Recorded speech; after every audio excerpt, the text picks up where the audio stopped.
Hey guys, welcome back to Nursing Uncharted. It's your host, Anne. And today I thought it would be helpful to maybe share with you some of my travel tips through my personal travel nurse journey. We can talk about getting a recruiter, how it is to get all your credentialing done, picking your first assignment, finding housing, and what to do when you're on your first assignment. So let's dive in. First off, finding a recruiter. This is a relationship just like any other relationship in your life. I was very, very lucky. My recruiter ended up becoming a very good friend to me. Um, I had her for the first 2 years of my travel journey. And then she, fortunately, unfortunately, got a supervisor position. So I had to be handed down to one of her girls under her. And honestly, I was a little nervous, but I again lucked out and have an amazing relationship with my current recruiter. So I am lucky to have been in this process for almost 5 years, and I've basically kept the same recruiter. So I am lucky, but also, like I said, this is like any relationship that you have in your life. You have to be on the same page, you have to respect one another, and you have to feel comfortable chatting with them about everything. This is who's going to be there for you every step along the way through your credentialing process, finding your assignment, issues on your assignment, and just bad days. It needs to be, I think it needs to be a friendship. And that's something that, like I said, I was lucky, but I've also met people along the way that I've helped them to get to where I am with their recruiter. And it's turned out for them to be an even more positive experience. So that is one thing I could tell you is just be honest upfront and create a good working relationship with your recruiter. So now you found your recruiter. What do you do next? This is the tough part. This is where you have to go through and do all your credentialing. But you have your recruiter again to help you along the way. But this is when you're going to get all your fingerprinting done, your college transcripts, all your backgrounds, all of that stuff done. I didn't know this in the beginning, but you should always request more than just the one copy of the college transcript because maybe it gets lost. Maybe we lose it. Maybe a hospital that you go to actually needs those college transcripts in their own hands. So get extra. That's my first tip is get extra of those items so you're not scrambling trying to get it last minute when you find that perfect assignment because that only delays the process. But once your credentialing's all done, it's always helpful to keep them all in like a folder together. There's great apps for this. AMN has a great app for this. It keeps everything, organized and in there and easily accessible anytime you need it. But, just having a folder even on your computer that has everything, all together, it's just a quick click and it's sent over. So we got all of that done. That process can take some time, so we need to be patient, especially if it's getting a new license for a new state. If you're a compact state, that's great. I was not and had to apply for all of my licenses. So I decided to apply for a bunch all at once so I would have those and not be stuck between having to just go to one state. I had options for picking my first assignment. One tip is California does take a long time. So if that's someplace that even you might not want to go first, but you have an interest in going, I would suggest starting that process sooner than later. But again, your recruiter is there to help you. Utilize them. Don't ever feel alone. That's their job. And they want to help you because they want to get you on those assignments. So again, circling back, that's why you need to have that good working relationship with a recruiter. Okay, so now we're all done. We got all of that annoying, frustrating stuff out of the way. Now we get to pick where we want to go. Some people know. Some people say, okay, I'm going to travel to this place. Me personally, I wanted to go to California, but I also wanted to go to Texas, maybe Arizona. So I applied for all those licenses. And when I started traveling 5 years ago, things were a little different. Now the travel industry is booming more than ever. So they're accepting first time travelers. Me, I came into it with, gosh, 10 years plus experience. And a lot of hospitals didn't want that first travel nurse. Like it didn't matter, you've been a nurse for X amount of years. They just didn't want to have that first assignment be their hospital. So I was lucky. My first assignment was actually in California. It's where I wanted to go. I thought that that would be the hardest place to go, but my license came through rather quickly. We accelerated that process, and I got my first assignment. So I had to then plan my life of how I'm going to get to San Diego from Pennsylvania. Where am I going to live? What do I do? What do I do on my first day? How do I figure this all out? So, little tips I picked up. I obviously didn't know this in the beginning, and that's why I'm here to share this with you to hopefully help you. But, getting involved on like social media, there's so many pages on Facebook for travel nurses. You can even narrow that down to what specialty you're in. So I am a neonatal ICU nurse, so I belong to a couple travel nurse communities on Facebook.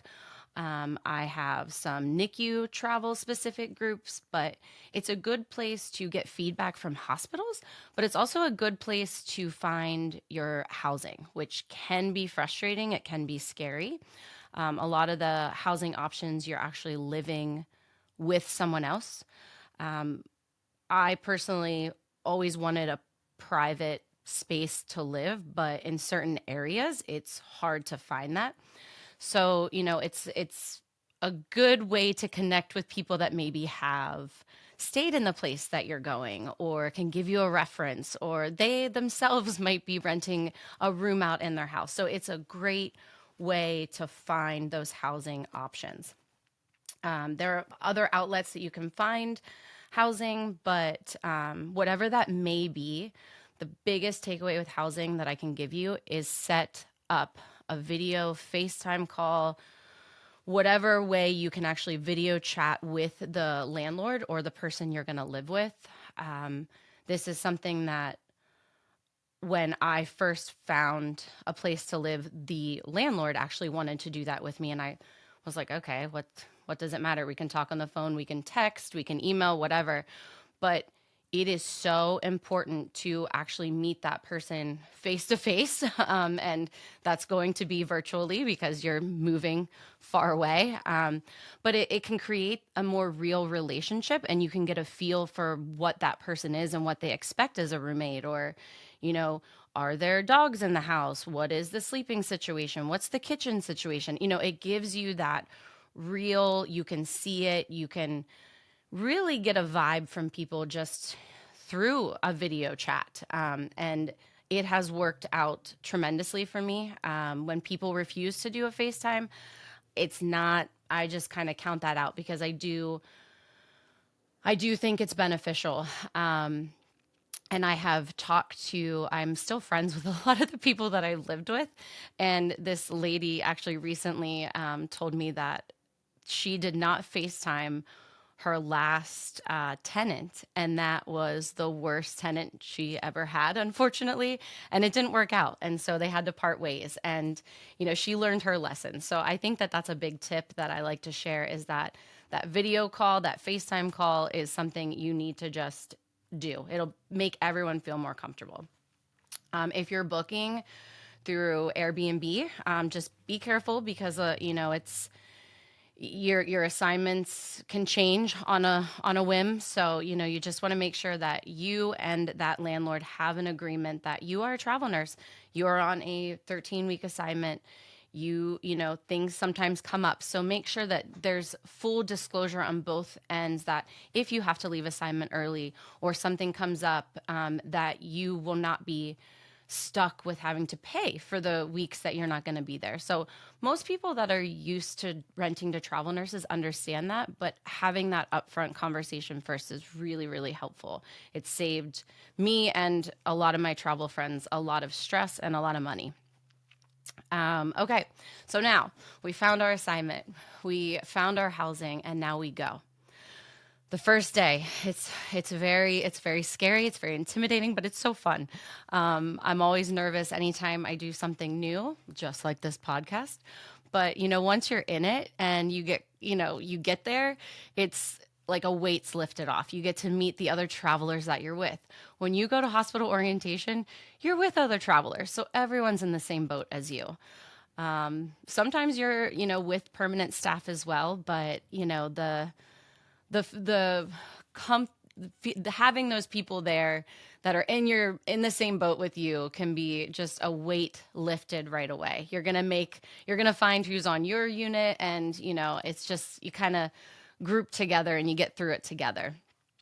um, Being on assignment can be hard, but if everyone remembers that we're there to help, you're a traveler, you're coming in there to cover maternity leaves, vacations, unexpected absences, influx in patients, we're there to help. So you know, we need to be flexible. We need to understand that, the hospitals are in dire need. So they need someone to come in and just start working and, help them and help the patients and make sure that the patients are getting, safe, adequate care. And, that's why we're there. So, we got to remember that. I know we want our days off or we want a weekend off, but, we got to be fair with everyone too. So I think that it's really important just to understand why we're there, understand why you're doing what you're doing, and make sure that, this opportunity and the assignment that you picked will be able to check all those boxes. Um, when you get on an assignment, there can be tension at times.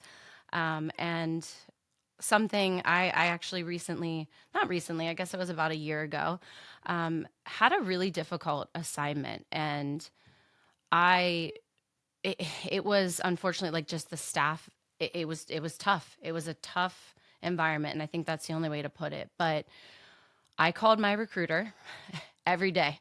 Every day she checked on me because it was tough. And she, I don't want to get too deep into this, but you always have options. You have the same option that a staff nurse has. You can leave your assignment. You can give 2 weeks notice, and you can leave. You have to be safe. There's boundaries that you have to set for yourself, and you have to be safe. But in my instance, I knew I needed to be there. Like I knew that the patients needed me. They needed these travelers, and I wanted to be there to help. The feedback I got from the families was tremendous, and they are what got me through a difficult time.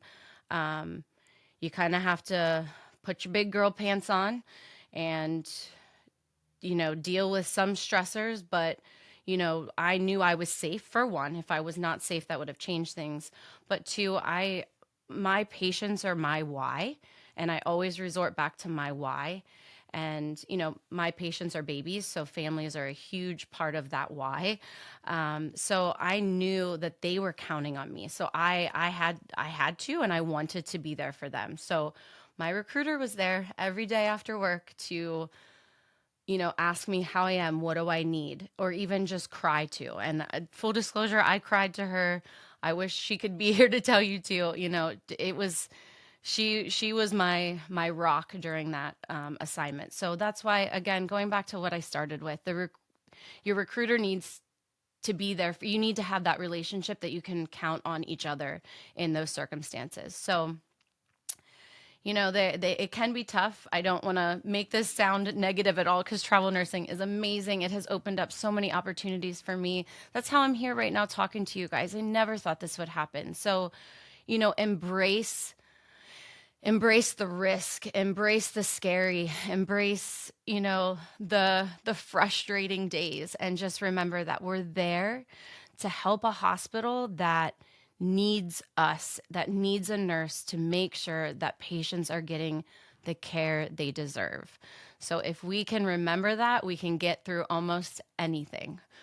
But, just have fun, enjoy it, meet people, find your vacation buddy, go on these vacations together and just enjoy what travel nursing can actually bring to you. And that's flexibility in a career that we all love.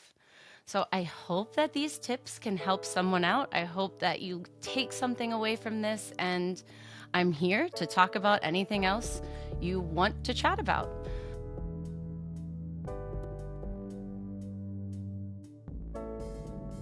Thank you for tuning in to Nursing Uncharted. You can learn more about this episode and our show on our website at amnhealthcare.com. If you enjoyed this episode, share it with a friend and subscribe to our show on your favorite podcast platform.